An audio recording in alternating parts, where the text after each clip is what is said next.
चल छैया छैया छैया छैया चल छैया छैया छैया छैया छैया छैया छैया छैया चल Chaiyya Chaiyya Chaiyya. In this video, we will consider the study of two variables or the correlation between them. Doing an economic study on a country, for example, is quite natural to consider two different economic variables, like for example, the GDP and the consumer spending, or inflation and unemployment, currency exchange,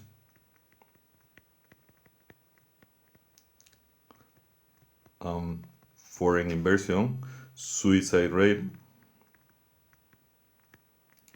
and the economic environment.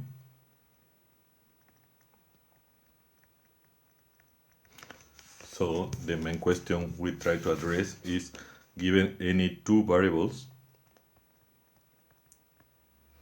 x and y, is there any relation between them?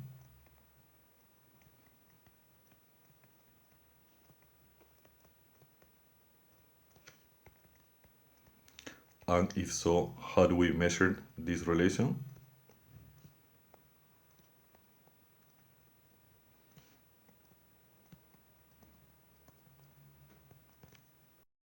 Consider two arbitrary variables, for example, forest fires by autonomous regions in Spain and average salaries.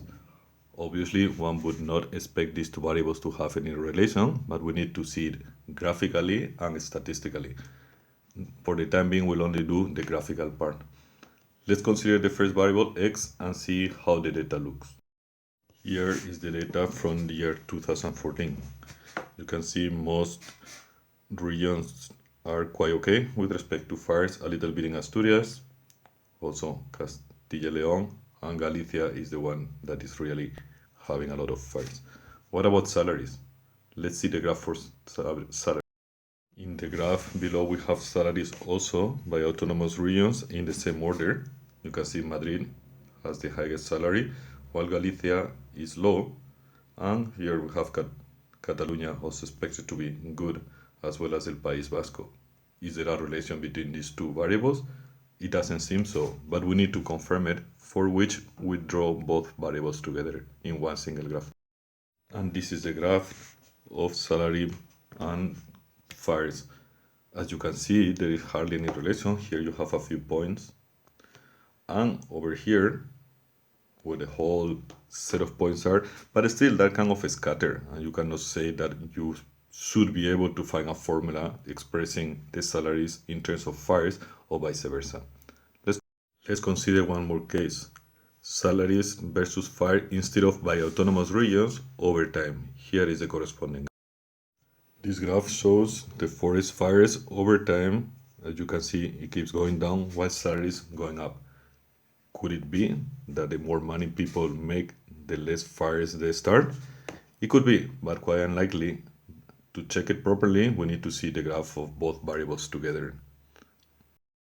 This is the graph where every point represents a salary and a forest fires for a given year. It's slightly better than the other. There are only a few lost points here. Most of them are close to the line, but nevertheless, the number we should be looking at is this here, which is called the correlation coefficient.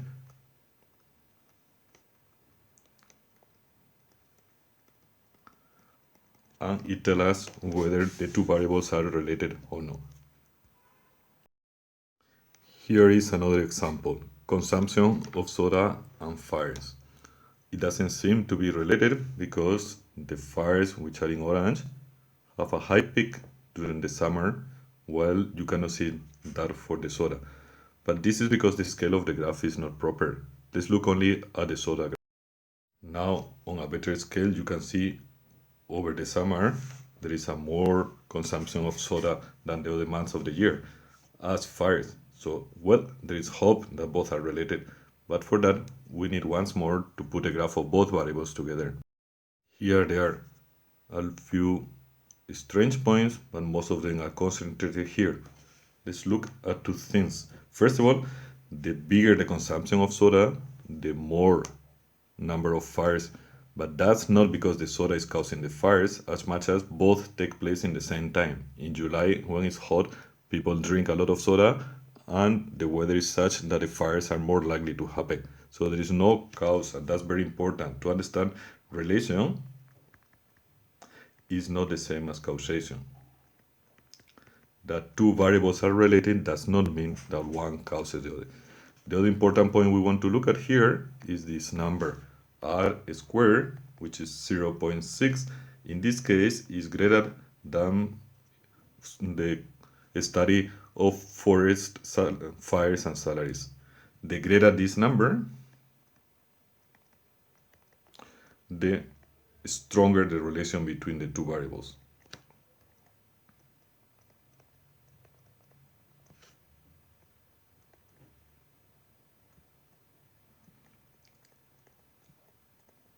And these are two important things we have learned. First of all, there is a statistical way to measure the relation between variables.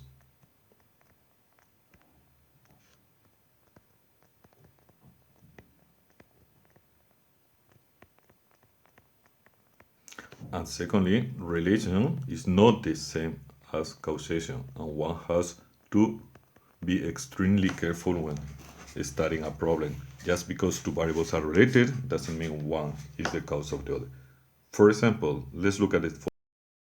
Variables in this graph are even more related than the soda consumption and fires, because in this graph we have r squared, it's almost 0.8. So there is a strong relation between the variables. And that's all we can say. We cannot say there is causation, because if you look at the real graph, it looks like the following. This graph has the name here of the variables. It studies the number of prisoners in Spain in thousands versus the average salary, also in thousands of euros, the 1,000 of people. Obviously, there is no relation. Just because there are more people in jail does not mean that the salary of those outside is going to go up. So again, once more, I repeat, relation is not the same as causation.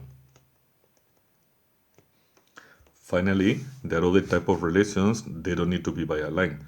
For example, the following. Here we have the blue points are the data. If we try to approximate it with a line, yellow, we got r squared is really small. So there's no linear relation between them.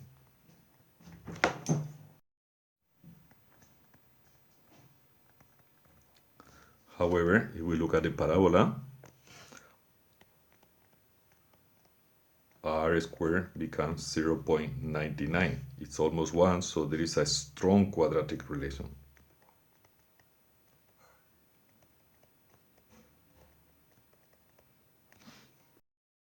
As a summary, this is what we have seen. First of all, there is a statistical way of measuring relation between two variables. Secondly, relation can be of many types. Linear, that's the one we have considered, quadratic, even a polynomial, exponential, logs, all sort of relation one can study. And third and important, relation does not mean causation. See you next time.